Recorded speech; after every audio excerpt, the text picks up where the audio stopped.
Hello and welcome to Desert Rat Fiber Arts. I'm Desert Rat, but you can call me Lloyd. Okay, our abandoned Crazy Quilt top is now finished.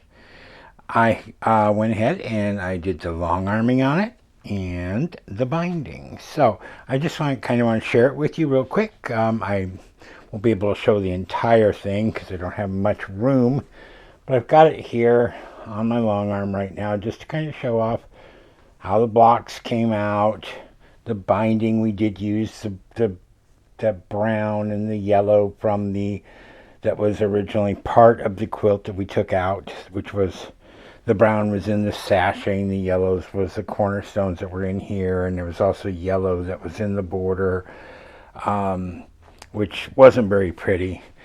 And then the backing, we used that sheet that I got from Goodwill, and it came out very nice.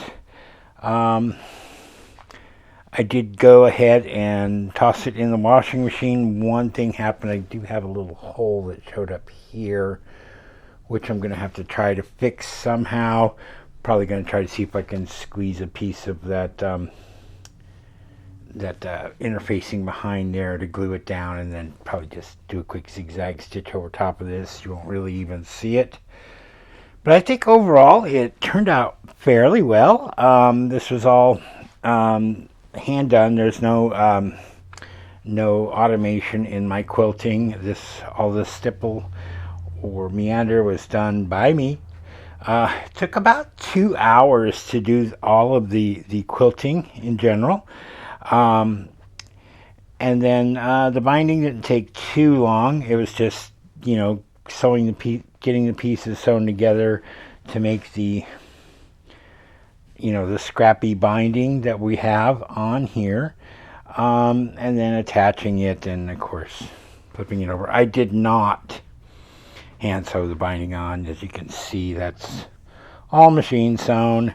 I don't have the time or the inclination to hand sew binding, but if it was a show quilt, that'd be a different story. You'd probably have to do it for that. But I think overall it came out really good. We kept all the blocks original, other than having to trim them down a little bit, so that they would all be the same size. So the blocks are all original from the original quilt top. We are using the brown and the yellow that was part of the sashing and cornerstones and borders. So all the pieces are there that were in the original quilt. The only thing we did differently is we replaced all the sashing with the black instead of using that ugly brown, and it came out really nice.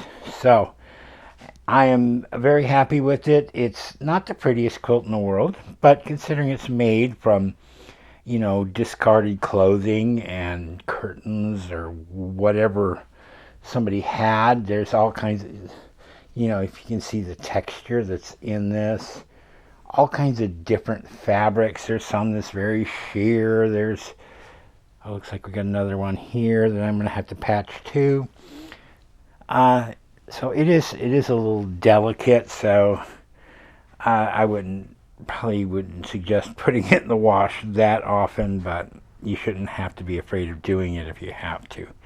But it should be easy enough to fix when you find issues like that. Again, this fabric is really old. It looks like, some of these designs look like they date back to the 60s, so who knows how old this top really is, or when it was originally done.